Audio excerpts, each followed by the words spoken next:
श्री रामदास अठावले।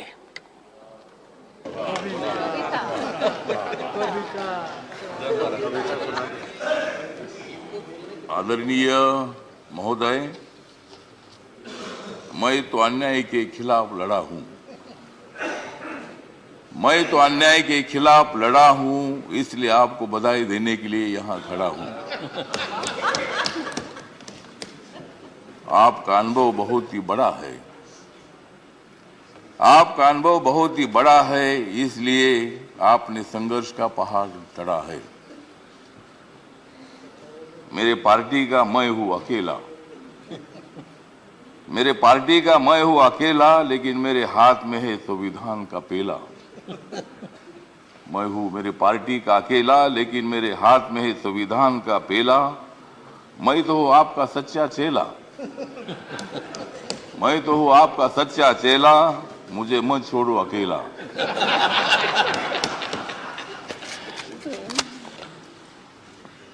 जिन्होंने उपराष्ट्रपति का सर किया है गढ़, जिन्होंने उपराष्ट्रपति का सर किया है गढ़, उनका नाम है धनखड़।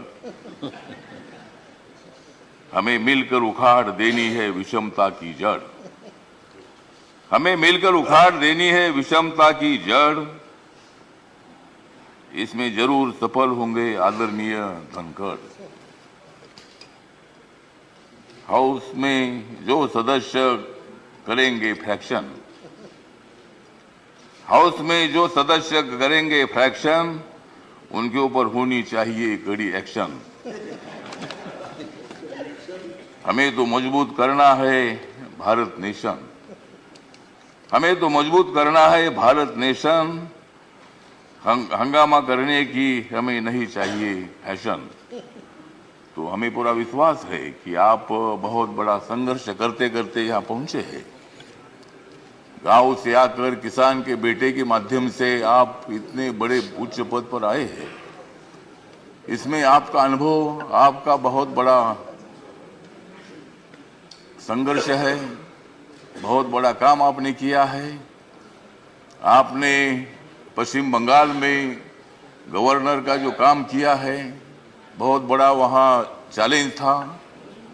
वहाँ काम करना बहुत बड़ा मुश्किल था, लेकिन आपने बंगाल में बहुत अच्छा काम किया है और बंगाल में अच्छा काम आपने किया है। इसीलिए आपको यहाँ लाने की कोशिश जरूर हुई है। मतलब आप एक संघर्षशील नेता है।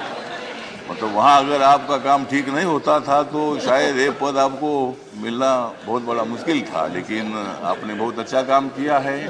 ठीक बात है, बंगाल भी अपना ही है, सभी बंगाल के नेता भी अपने हैं। देश का एक वो राज्य है और कोई भी राज्य हो, यहाँ किसी पार्टी की सत्ता आती है जाती है, कोई मुख्यमंत्री होता है, कोई नहीं होता है। कभी हम भी मतलब 3 बार सांसद रहे लोकसभा में, और मैं शिरडी में मैं हार गया, लेकिन मैं घर में बैठा नहीं, मैं घूमता रहा। मैं कांग्रेस पार्टी के साथ रहा। कांग्रेस पार्टी के मेरे सभी दोस्त हैं, समाजवादी पार्टी के मेरे दोस्त हैं, कम्युनिस्ट पार्टी के मेरे दोस्त हैं और अभी बीजेपी के मेरे दोस्त हैं। मैं सब बीजेपी के साथ मैं आया हूँ और भारतीय जनता पार्टी के साथ मैं इसलिए आया हूँ कि मुझे शिरडी में हारा गया। मुझे मंत्री ने बनाया, फिर मैं उधर क्या करूं। तो इसीलिए मुझे मतलब कांग्रेस पार्टी को छोड़ना पड़ा और मैं नरेंद्र मोदी जी के नेतृत्व में सबका साथ सबका विकास दिख रहा है सारा प्रकाश। मतलब ये जो प्रकाश दिख रहा है, तो नरेंद्र मोदी जी के नेतृत्व में मैंने निर्णय ले लिया कि मैं बाबा साहब अम्बेडकर जी का अनुयायी हूँ।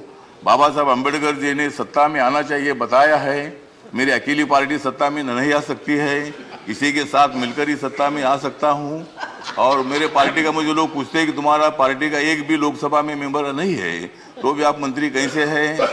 तो मैंने बोला माननीय नरेंद्र मोदी जी को जाकर पूछो, मतलब मैं कैसा मंत्री हूँ। मतलब मैं अकेला हूँ, लेकिन मेरे पार्टी के लोग पूरे देश भर में है।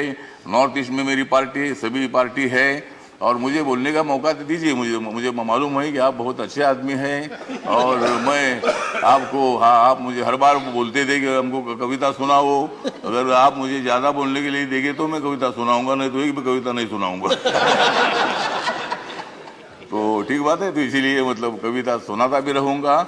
और आप एक अनुभव है तो इसीलिए अपोजिशन को भी आप मौका दीजिए, हंगामा करने के लिए मौका दीजिए, लेकिन एक आधा दिन हंगामा करने के लिए मौका दीजिए, दूसरे दिन एक्शन होना चाहिए और हाउस का काम भी मतलब चलना चाहिए।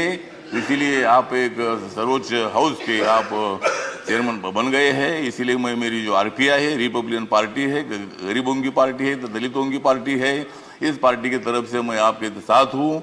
मैं हमेशा आपको साथ देता रहूंगा और आप मुझे बोलने का मौका देते रहो। जय जय भीम, जय भारत।